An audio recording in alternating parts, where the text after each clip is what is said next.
Hello ladies and gents, well, mostly gents, and welcome back to Game Watch. We'll be looking at the top 10 PlayStation games releasing this month. Oh, and I've got a surprise at the end.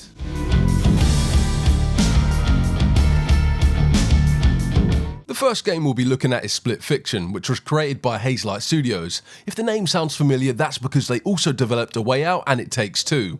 It shouldn't be a surprise that this is another co-op adventure title. Split Fiction's story revolves around two writers, Mio and Zoe. They're trying to get jobs at a publishing company that's able to bring their ideas to life, and I mean that in the literal sense. This is done with some clever technology that places them in a simulation of their own imaginations.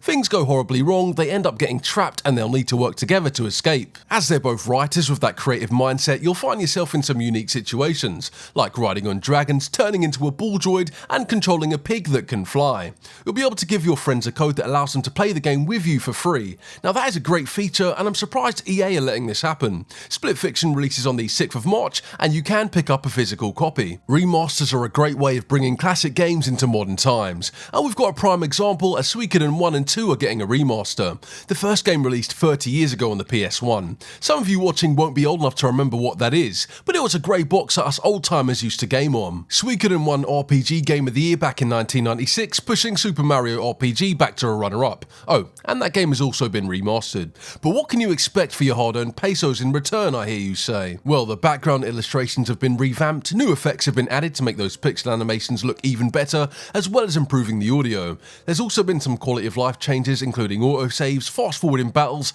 as well as a conversation log. I think we as gamers are so used to autosaves that it feels like a slap in the face when we don't have this feature. Suikoden also releases on the 6th of March. We've got a sequel to a game that released in 1988 on the Commodore 64. I present to you Beyond the Ice Palace 2, and no, they haven't been working on it for the past 37 years. The first game was a side-scrolling platformer, and the sequel has followed suit. You'll be playing as the cursed king who's on a vengeance and looking to reclaim his stolen throne. The game follows the typical side-scrolling formula, as you'll be upgrading your abilities, fighting trash mobs and bosses, as well as cheesing enemies by hitting them and running away, knowing they can't hit you back. And honestly, that last part is tried and tested. If an enemy kills you cheaply, then it's only right that we too adopt these cheap methods. The devs have stuck with the 8-bit look of the first game. This doesn't look like a reimagining of an older game, it just looks old. And that's not a criticism, by the way, as that's clearly the look they were going for. The game releases on the 11th of March, and keep an eye on the channel as I will be picking this one up. Right, it's time to discuss Assassin's Creed Shadows. Now this game has stirred controversy and it hasn't even been released.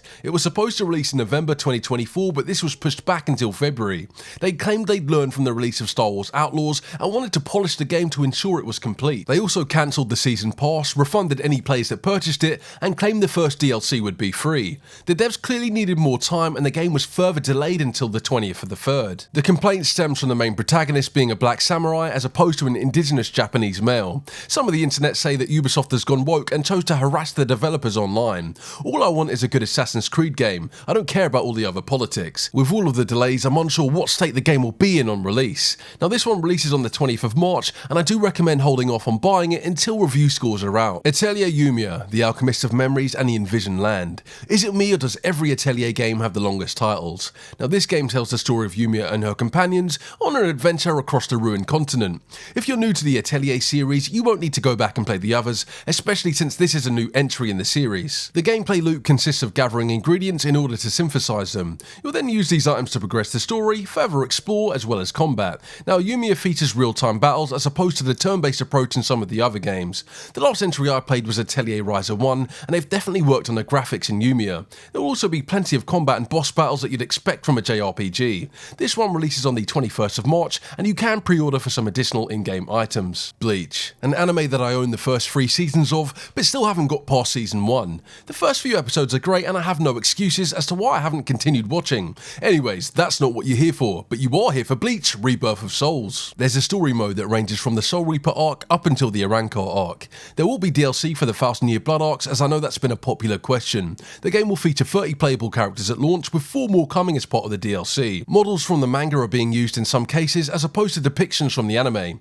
Basically, they've removed some of the censorship from outfits, so I hope that's the same for the story's narrative. The manga's depiction of violence is way better than the animes. BLEACH releases on the 21st of March, and I have a feeling this is where a lot of Sparking Zero players will head to. There's something about killing zombies with a gun that just feels satisfying. Well, in Killing Floor 3, that's exactly what you'll be doing, except they're called Zeds. This is a follow-up to the very popular Killing Floor 2 that released back in 2016. For those that are new to the series, this is a gory horror-based FPS. You can team up with up to 5 other players online. Now your time will be spent killing waves of Zeds, unlocking new skills, and then killing even more Zeds. For those of you without friends, like me, there is a single player mode where you can experience all those blood spatter effects. Tripwire have improved the enemy's AI, so expect the sirens, bloats and husks to get all up in your arse.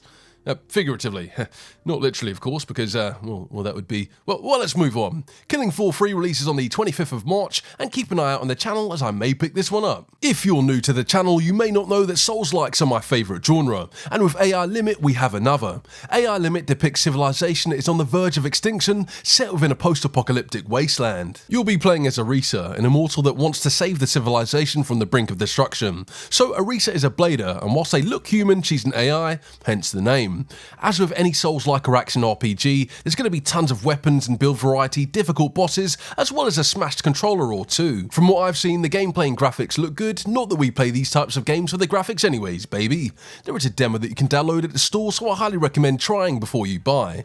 This is the developer's Sense Games' first release, so we don't have any other games to compare it to. AI Limit releases on the 27th of March and will be digital only. Guys, it feels like Christmas because not only do we have AI Limit releasing, we also have the first Berserker Khazan, and you can go ahead and take a guess at what type of game this is. Go on, baby, I'll give you a minute. Neopal, the devs of the game, created Dungeon Fighter Online. Now, Dungeon Fighter has over 850 million players around the world, and it's grossed over $22 billion. Now, what relevance does this have to the first Berserker, you may say? Well, Khazan is based within the Dungeon Fighter world, being set 800 years before the online game. This means you can expect some hardcore fucking combat with some punishing boss battles, a story where you've been accused of treason, and 3D cel-shaded graphics powered by Unreal Engine. I'm impressed with the gameplay I've seen so far, and the graphics do look very pretty with the cel-shaded art style. Now, ladies and gents, you do have a choice to make, as this also releases on the 27th of March. This too isn't a full price game, and you can pick up a physical copy. And I am curious, will you be going for AI Limit or the first Berserker? Or perhaps even both? Let me know in the comments. Now we have a bit of a problem. This is the top 10 games releasing in March list, but only 9 looked good. So instead of forcing a 10th, we instead have the top mid-game releasing in March that I do not recommend. And that game is Cypress Legacy. 10 years ago, the same devs released Cypress Inheritance, which was one of the most broken, unoptimized, and boring games released on Steam. It was also review bombed by the 13 people around the world that actually bought it. Legacy classes itself as an adventure game where you're stuck on an island and looking for clues of your grandpa. But that was the plot of the first game, so it looks like they've just changed the name and they're re-releasing it. The game looks terrible in 2025 and legitimately looks like it came out in 1999. System Shock 2 looks better than Cypress Legacy, and that did come out in 1999. The in-game item pickups are floating holograms and the combat is laughable at best. It releases on the 23rd of March and it'll be on sale at no time at all, baby. That's been today's show, ladies and gents. Were there any games that should have been on the list? Make sure to let me know in the comments. And if you did enjoy the video, you know what to do as you've heard it all a million times. I'll catch you all on the next one.